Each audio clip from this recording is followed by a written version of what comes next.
the world has a few new astronauts, and I happen to be standing with two of them, Shirisha Bandla and Sir Richard Branson himself. Now, Richard, you just fulfilled a lifelong dream. And I know you said earlier that you couldn't find the words to describe it, but you've now been back on Earth for a couple of hours. So tell us, what was this experience like for you?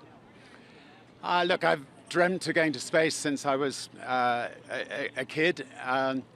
I've always pictured what it would be like, and it was just far more extraordinary than I could have ever imagined.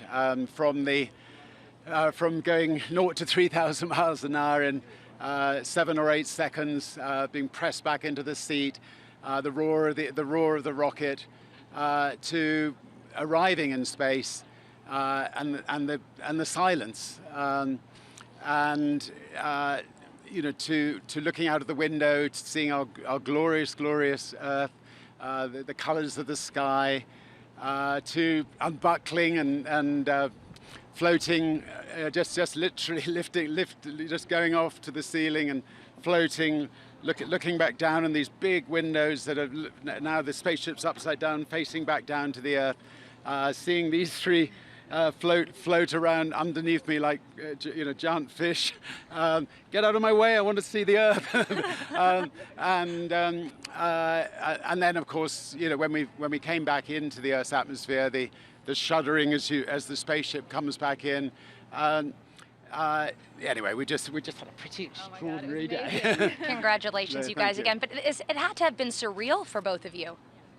It was. I still sort of feel in my whole life I've just been so fortunate, and you sort of that I'm going to wake up tomorrow morning and I found that it was dreaming. I mean, it was just like the most incredible dream, and we're all just so lucky to have been able to participate in it. And this one and the rest of the team are just brilliant. This is Shirisha. Yeah, absolutely. And I think that's actually part of it. The team and Beth Moses, our chief astronaut instructor, has prepared us so well. And it's not only just training and operations and emergency procedures, it's preparing for the experience. So when I was sitting in the spaceship, I knew it was real. I knew exactly what to expect, and I could focus on the views and the experience. And it was just incredible. And she was working as a scientist doing experiments as well. Yeah. Now, Richard, you have long spoken about the overview effect. Anyone who's gone to space often refers to the overview effect, how it fundamentally changes them and they become, a steward of Earth. Did you experience that?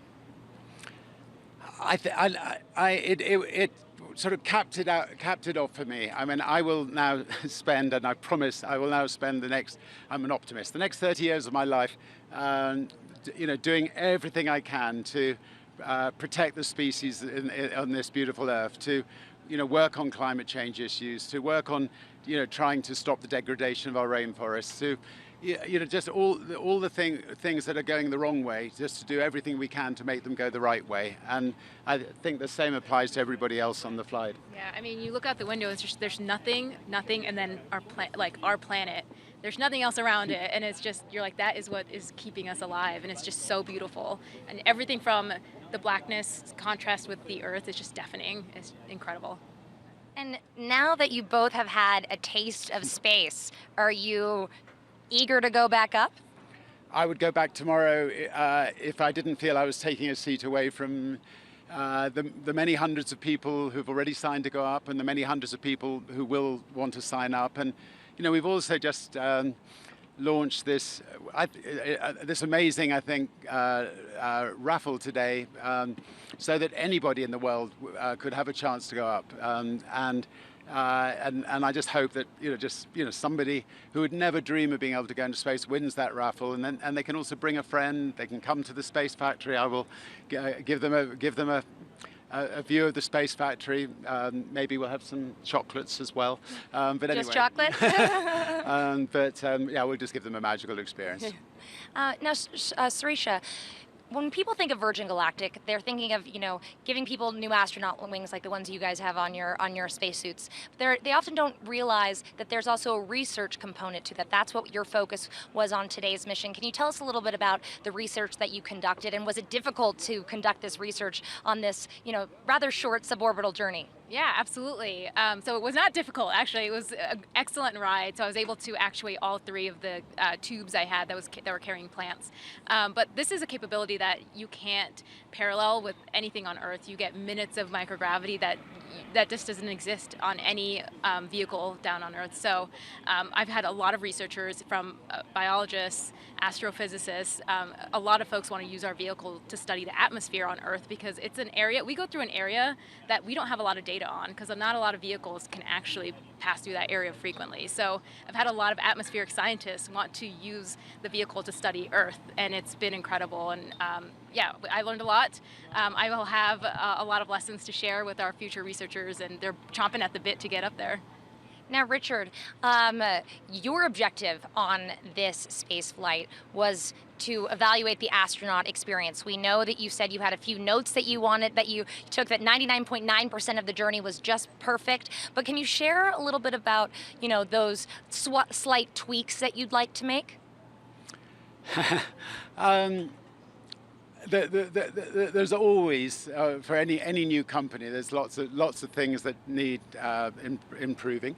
For instance, we would be putting everything in our pockets, and if we had to get to the water, it would be in a pocket. So we need something on the wall, like you have on an aeroplane. I mean, it's just there's a numerous list, and I do that with every Virgin company that we start. Whether it was Virgin Atlantic, I'll spend the first year, flying on it, talking to our staff, talking to our customers, making lists, making sure we deal with them.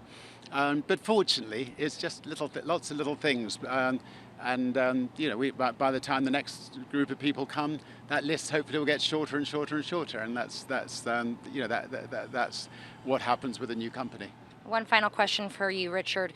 Social media was aflutter with, let's describe it as a competitive spirit between you and Jeff Bezos and Blue Origin. Jeff Bezos, though, just posting congratulatory notes saying that he can't wait to join you or experience it as well. Do you have any advice for him and the Blue Origin crew? Well, look, obviously wish him the most wonderful voyage, and I hope he can have as wonderful a voyage as we had. And just do your training. It's important to get that sort of 7 days of training before you go. And if you know what to expect, you can just sit back and have the ride of a lifetime. And I'm sure all of them who are on that spaceship will do that. Well, thank you guys so much, Richard. I hope to one day get my astronaut wings like you and Sirisha. Thank you guys again, and once again, congratulations to our two new astronauts. Fred. Oh yeah, Rachel, wait, one more question for both Sirisha and Richard. Okay, was it all exhilaration, or were you ever scared? Was there ever a moment where you were frightened? All right, so Fred has one question for you guys as well. Was it all exhilaration, or was there ever a moment where you felt a little nervous? Did you ever even get scared? I didn't get scared because I'd been trained so well. I knew what to expect when, there are very loud sounds that take place. The roar of the engine, the shuddering as you come back into the Earth's atmosphere. But we train for it, and so yeah. So I was ready and just enjoying every minute of it, let's be honest. Well, it certainly seems like you did. Fred, there you have it. You heard from the astronauts themselves, and I don't know about you, but I'm pretty jealous. I'd love to get up there one day.